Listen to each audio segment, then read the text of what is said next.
Hey guys, what is up? I'm back with Backfield Blitz, and we were doing a ideal versus predictive mock draft 2.0. Recording this on the 18th. Nothing has happened really since the last mock draft, other than we pushed back Nwosu's date for his guaranteed money. John Schneider went on the Seattle Sports Show and said that he doesn't want to look at O-line in free agency. And Ernest Jones was pretty cryptic on Twitter. And I saw a report that he apparently wanted $15 million a year from the Rams, and they wouldn't give that to him. So that's why he was traded. And if he's demanding that, I don't think we're going to give that to him either. So that's going to factor into the mock draft, absolutely. So we're going to start here with my ideal. Let's hop right in. This one is not going to be as long as the last Seahawks video, or the last mock draft video, because last time I spent a lot of time talking about the prospects. This time, not so much. I already talked about a lot of them last time. So let's get into here. I also have a 7-round mock draft for all 32 teams that I actually did a few days ago. But I had to make a whole presentation with like 300 slides or more, I think. And I had to record a whole thing, which I still haven't finished. I'm recording in like kind of increments. I'm recording each team individually, and then just grouping it together. And that's going to go out maybe Friday. I'd love for it to go out Friday. This is going up Wednesday. I'd love for that to go out on Friday. It might. We'll see. I believe it will. But anyway, that was a couple days ago, so anything that happens in the last week is not really going to factor into that mock draft. All right, let's get in here as the Seahawks. And whoa. This isn't even a question for me. James Pierce Jr. just fell. James Pierce is like the perfect edge for Mike. We're going to look at the trade backs. Okay, I don't want to trade back to these spots and miss out on James Pierce. How did he go up? What edges went off the board? Abdul Carter falling to 6 is crazy. Luther Burden at 4. Jade Barron at 8 is crazy. Okay, Mike Green at 11. I think Mike Green is going to fall pretty far. He has some off-the-field concerns. Kenneth Grant at 13. Wow. So one edge taken off the board in Abdul Carter, and then one person taken off the board in Mike Green. So James Pierce Jr., he is my number one edge in this class. If he falls here, he's big.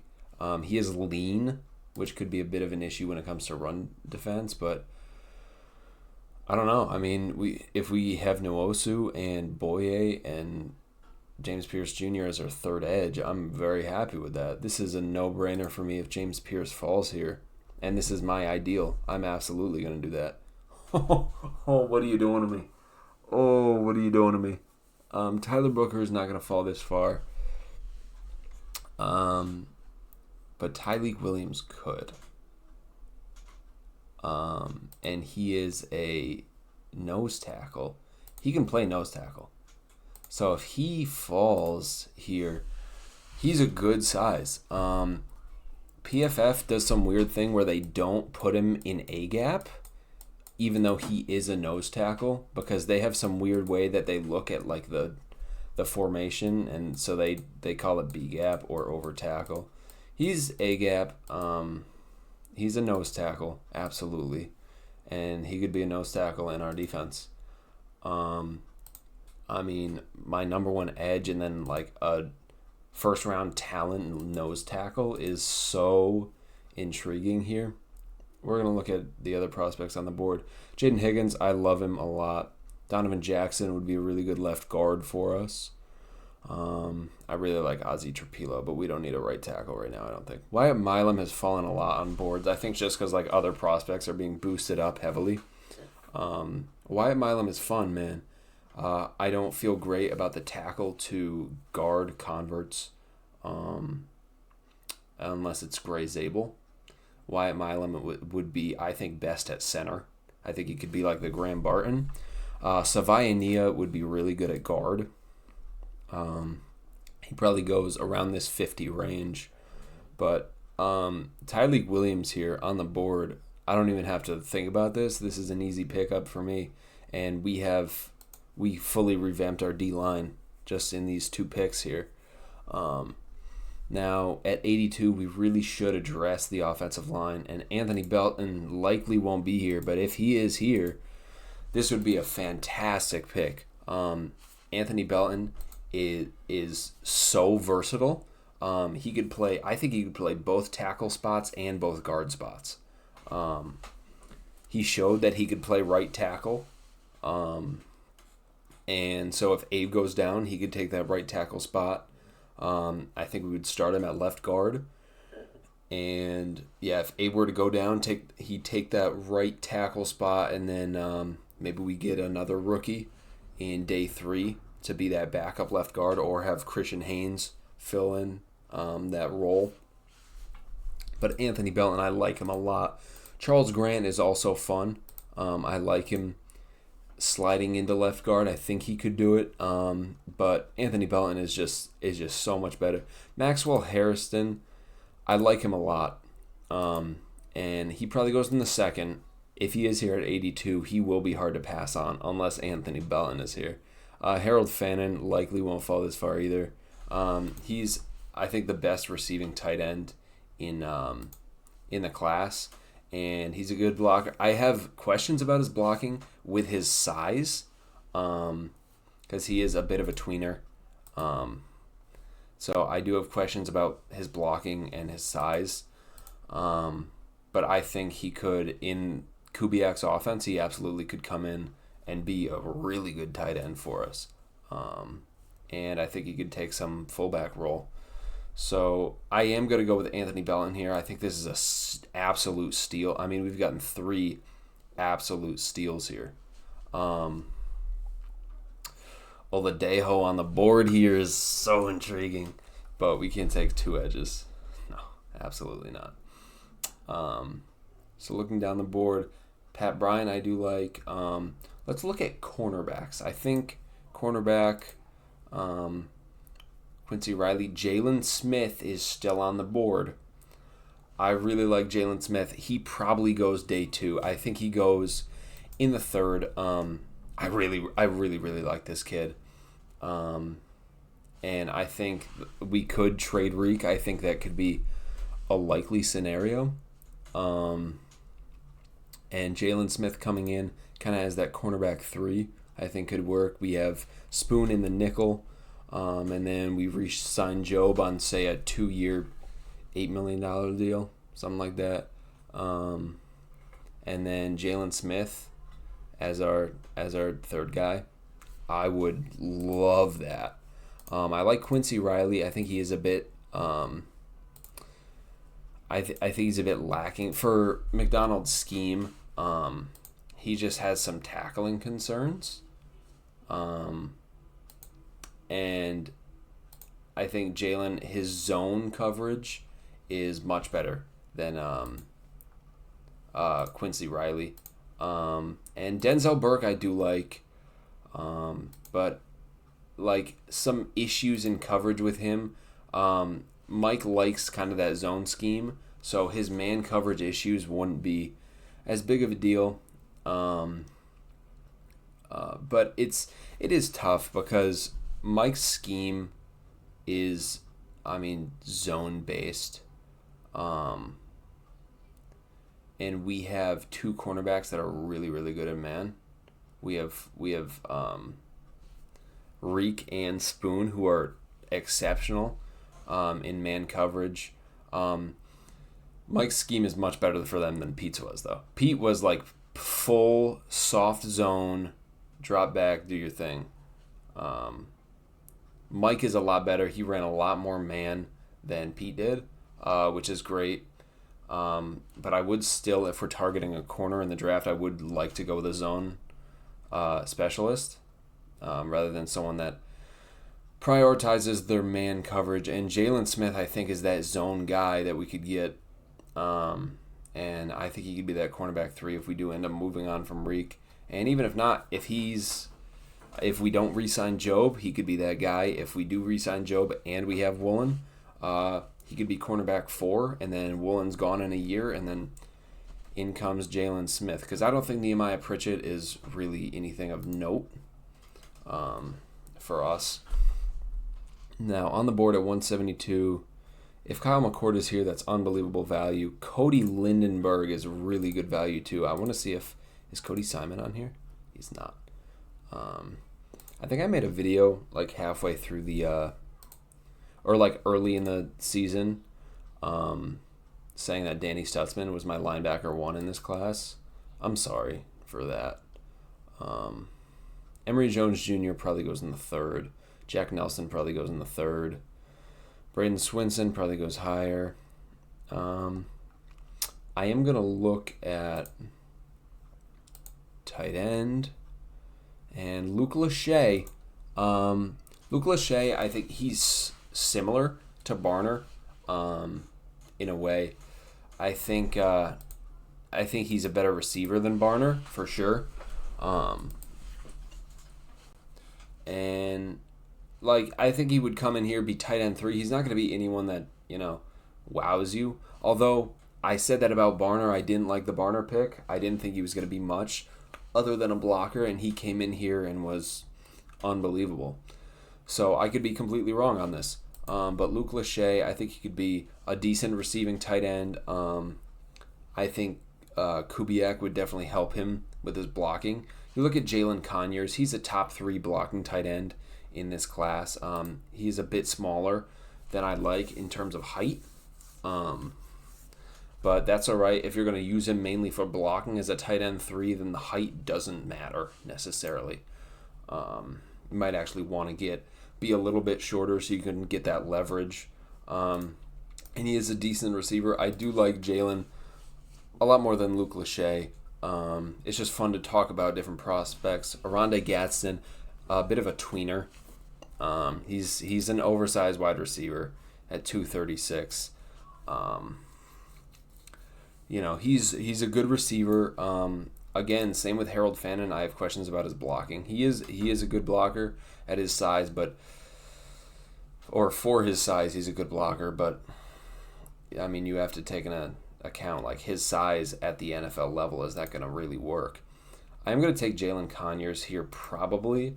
We are going to look around at maybe a guard. Miles Frazier.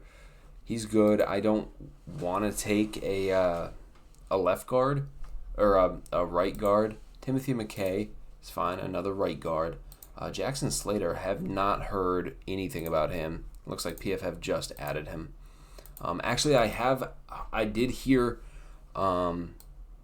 see Jackson Slater a couple times come up.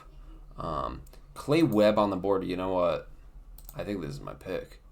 Clay Webb's still on the board. He'll probably boost himself into that 3rd, 4th round range. If he's here at 172, this is hard to pass up. Clay Webb could be that day 3 backup left guard, and I think he'd be really good at center. I think he'd be better than what Olu is providing right now. Clay Webb is going to be the pick here, and I think this is a phenomenal grab. And then let's see, is he still on the board? That's the risky take, man. That's just the risky take. He's not on the board. No Jalen Conyers. But Kyle McCord is still on the board. And getting a backup QB with higher upside than Sam Howell, I think this would be great. Where do they have Tyler Shook? They have Tyler Shook at 207. That's crazy. He's probably a 3rd round guy. Kyle McCord is the 3rd round guy too. I'm going to take Kyle McCord here. Not much to think about. All right, let's look here. Aronde Gadsden on the board. I might take him as tight end 3 just as get that receiving tight end. I think he could play maybe a little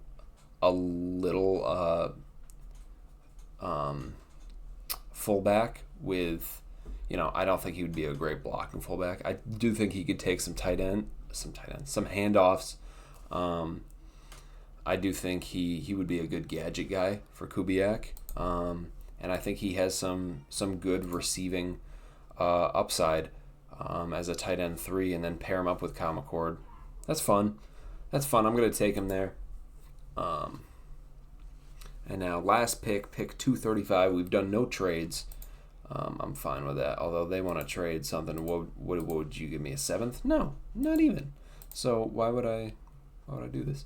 What would I just give them this?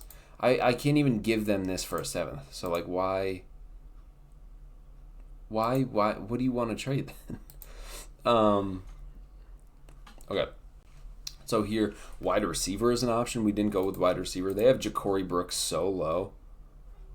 295. He's probably a 3rd, 4th rounder. Isaac Tesla. Haven't looked into him too much, but I have heard some nice things about him. So wide receiver is absolutely an option. I'm going to look at safety too. Malachi Moore. Dante Trader, too undersized for me. I don't think I want Jordan Trade. I was looking at Jordan Hancock's name, and I said Jordan Trader.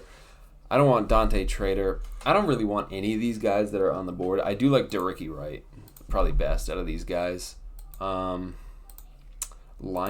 we do have Smail Mondin on the board. I like him. I think he would be actually, if we re-sign Ernest, I think Mondin would be a really good linebacker 3. I think he'd be a good backup, or a decent backup. Provide some special teams value. He could absolutely step up for a game or two. I think he could do that. I also like David Gabenda. I think it's probably just Benda. I don't know how to pronounce his name, but I do like him a lot. I think he was surprisingly good in coverage. He's a really solid tackler, and he made a lot of plays in the run defense. So I'm actually going to go with David out of Texas.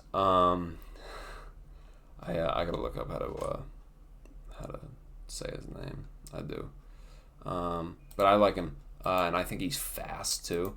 I think he'd be really good. All right, let's take him there. Linebacker, and here we go. This is our mock, which I think this is unbelievable. James Pierce Jr. at 18, my number 1 edge in this class. He would probably be our edge 1. He could be a 15, 16 sack a year guy. I really love his pass rush ability. Tyleik Williams would be our starting nose tackle. He's really, really good, and he has 1st round talent. And I think he should go in the 20s, but I do see a scenario where he falls to 50, and if he is there, pull the trigger on that. Anthony Belton, we got 3 starting, even 4 really starting caliber players with our first 4 picks. Anthony Belton, I think, would come in and start left guard immediately. And if Abe Lucas does go down with an injury, you could move Belton to right tackle. He's shown he could do it. If Charles Cross goes down with an injury, you can move Belton to left tackle. He's shown he could do it. I think Anthony Belton could be a Swiss Army knife on the O-line. Like, if anybody goes down with an injury, you can plug him in there, I think. Aside from maybe center, I think he'd play both tackle spots and both guard spots pretty damn well. Jalen Smith, cornerback 4, if we re-sign Job and keep Woolen, but I think he's a really high upside cornerback, and if he's on the board here, that is just an unbelievable value pick. I love Jalen Smith, and I want to get a zone coverage guy for this defense. And so if we do move on from Reek, which I think we will, I think he gets a starting spot. Clay Webb, backup left guard. I think he could play center too. So if have Olu out there, if Olu gets hurt or if he's struggling, put Clay Webb in there, and I think he would be pretty damn good. He could also be backup left guard. So if there was an injury at tackle and Anthony Belton has to swing out, you could have Clay Webb at left guard. I like his potential here. Kyle McCord, backup quarterback, just higher upside than Geno. I think he's the best quarterback in the class under pressure. I've said this about Kyle just a countless amount of times. I love him. I really do. So I would love to be able to get him on this team.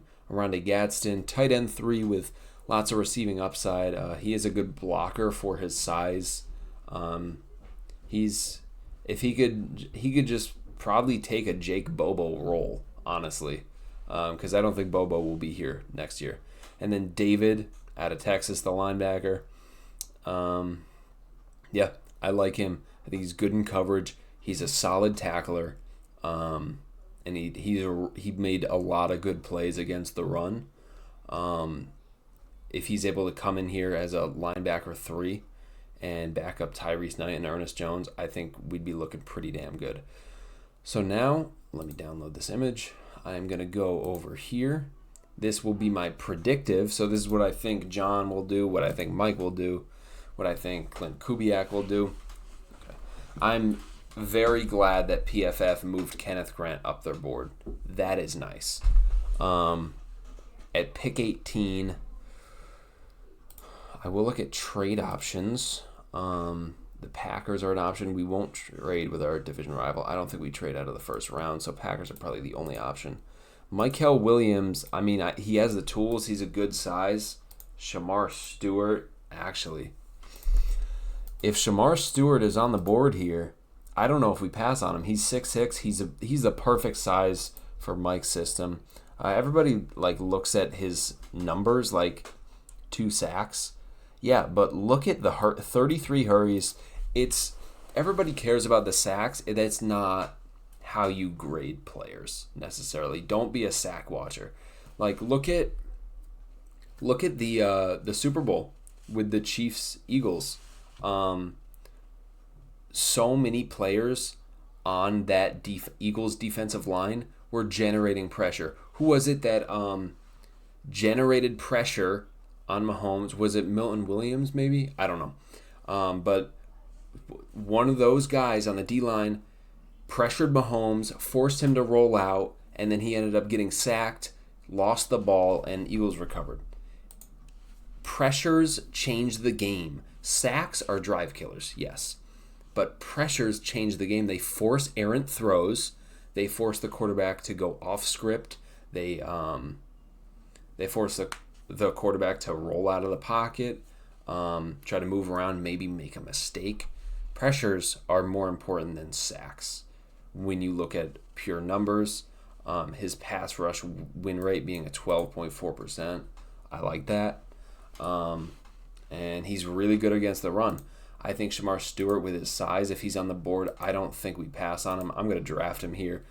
Not even think about it. Pick 50. Let me see here. I think Darian Porter could be a good pick.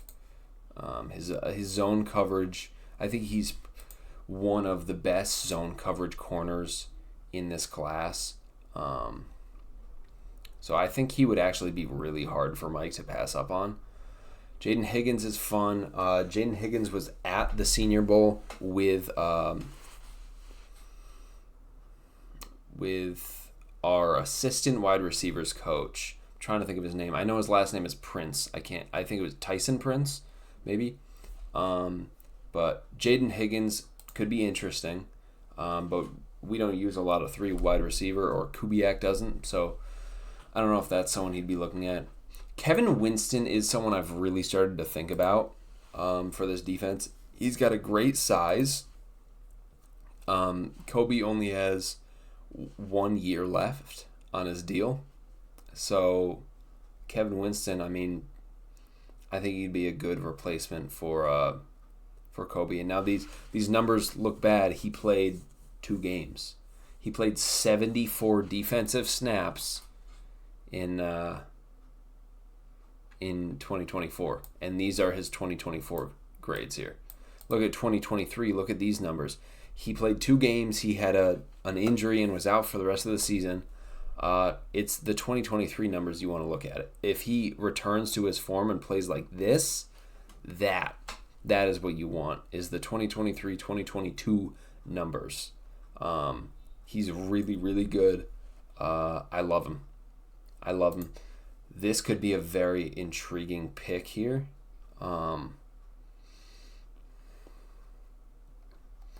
I think Jaden Higgins is fun. I think I'm going to go with Darian Porter. I'm actually going to think about a trade of Reek Woolen. Let's see what the Steelers did in round 1. They went after Shedeur Sanders. Okay. Shedeur. So let me look at the Steelers here. And look at trading Reek Woolen. Again, this is predictive. I think Mike might be sick of Reek, honestly. If we could trade Reek for 85 and like a future pick, yeah, I think that's great. So let me throw in, it's not going to work for a future third. I think 85, even this is probably pretty unlikely. I'm going to go with 85, a future 5th, and then we toss in 235. I think that's the move there. And then we take Darian Porter, replace a really good man coverage corner with a really, really good zone coverage corner. Now we are on the clock at 82. We have another 3rd round pick, so we can dip into that O-line if we need to. Mason Taylor, I think, is the type of tight end that we'll probably look at in this draft. As much as I would love Harold Fannin, I think Mason Taylor is probably the type of guy we'd look into. I think we want these bigger guys that can really get downfield, block really well. Because Harold Fannin, again, I don't know how much I trust him at the NFL level with his size. Elijah Arroyo is really fun. I think Mason Taylor, I think we want those 6'5", 6'6" type of tight ends. And so Mason Taylor is really fun here. And, I think that's where I'm going to go, is with Mason Taylor at pick 82. I think he would come in and be a tight end 1 for us immediately. I think that'd be really good. 85, I'm going to look at defensive line. They adjusted Jamari Caldwell. Thank you. I was so tired of him being at 200 and me taking him in the 3rd and 4th round and everybody telling me that I was ridiculous because they grade it as an F every time I take him. Deontay Walker here, I don't know if we'd pass on him if he falls this far. He's a big guy. JJ Pegues is really, really fun. I think he could play nose tackle with his size. He's 6'2", 325. He could play nose tackle, and he's a really good fullback. He had 7 rushing touchdowns in 2024. It's not like they're on the goal line and he's just pushing ahead. No, he would get the ball and run for 10 yards. Jamari Caldwell is fun. Deontay Walker is fun. JJ Pegues is going to be my pick here if we go with the interior. I will look Elijah Arroyo and Mason Taylor would be really fun. O-line would be great, but I don't know if I trust in John and think that he's going to take O-line in the 3rd round. I just don't believe it. I don't believe in it. I think Will Howard would be great, but looking at JJ Pegues, I think he would be great as a fullback in this offense, and he would be a great nose tackle. So this is going to be the pick here at 85. All right. On the board at 136, if Jackson Dart is on the board, I don't think we pass on him. I think he probably goes 3rd round. But if he does slip, I don't think he gets passed on by John Schneider. I don't have to look at anything else. If Jackson Dart is on the board, John Schneider is seeing that and being like, yes, give me him right now, please. Connor Colby, again, I don't want a right guard. I don't think we'll take a right guard. Let's look into the O-line, because now, 5th round, this is when we're going to be looking. Jack Nelson won't fall here. Johnny Cornelius will be like a 3rd rounder. On the interior, I think Dylan Fairchild is probably the pick here, honestly. If we're looking at O-line, I think Dylan Fairchild probably is the pick. Luke Newman could be fine. But I think Fairchild, I think this could absolutely work. He's a really good zone blocker. And so I think this is going to be the pick. I like him here. And I think we'd want to develop that guy. Okay, so we got Mason Taylor.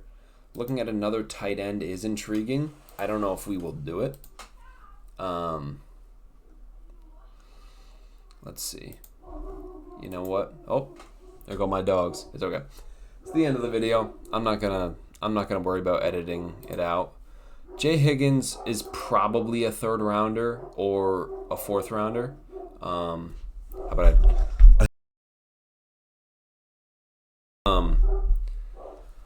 Jay Higgins probably a 3rd or 4th rounder. I don't think he falls much further than that. Looking at the tight ends, Luke Lachey is good. Aronde Gatson, you know, I might take him here as well, because we got, Mason Taylor does have the really good receiving upside. So we might go here with someone with some blocking upside. I think Jalen Conyers is a really good blocker. I think he could take that fullback role if we needed him to. We took J.J. Pegues, so we wouldn't need that. But Jalen Conyers here, I think, is really great value. I'm going to pull the trigger on that, and we get 2 tight ends, and our tight end room is set.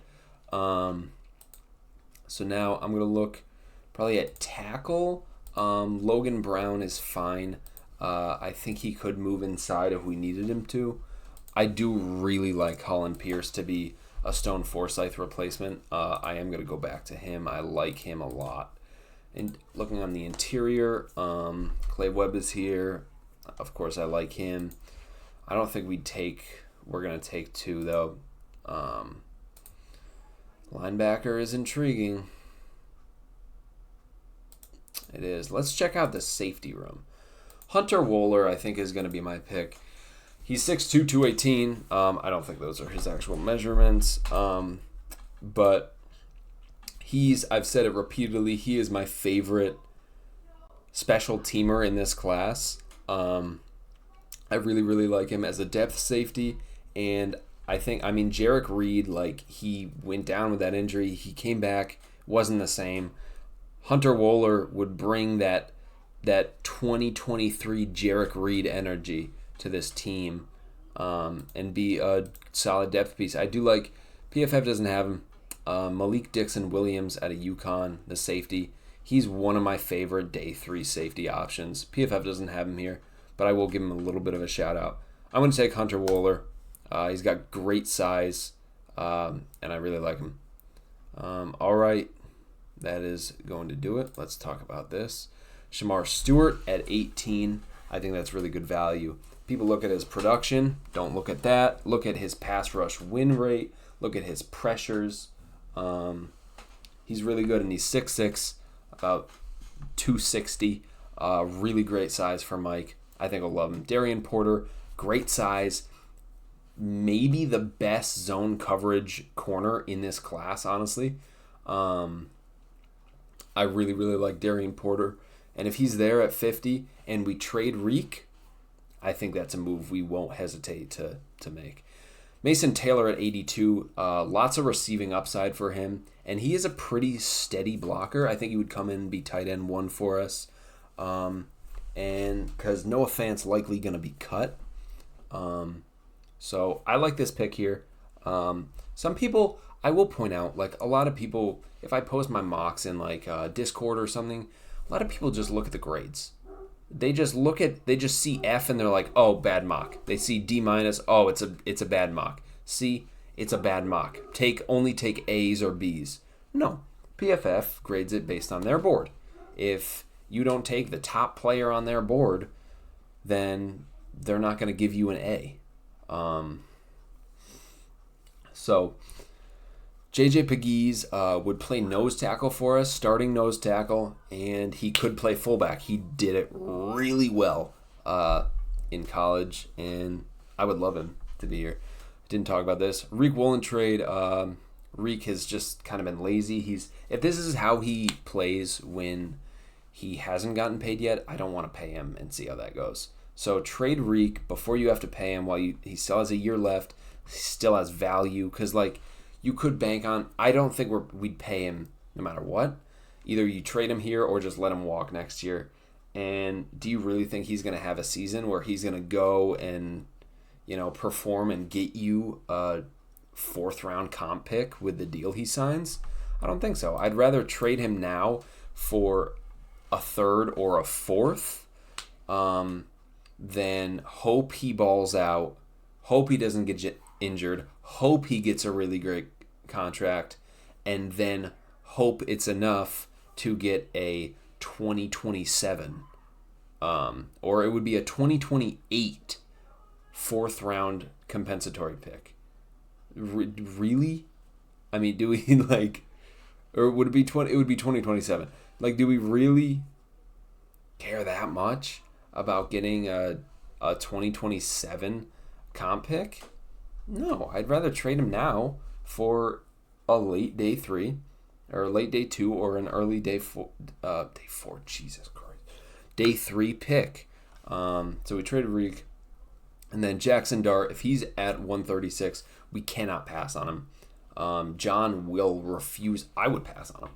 John would refuse to pass on him. He would absolutely want Jackson Dart as a backup QB. Dylan Fairchild, left guard. We'd probably start him at left guard, honestly. Hopefully we would.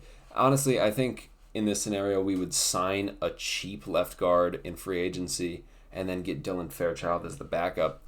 Jalen Conyers would come in as a tight end 3, decent receiver, but one of the best, a top 3 blocking tight end in this class, in my opinion.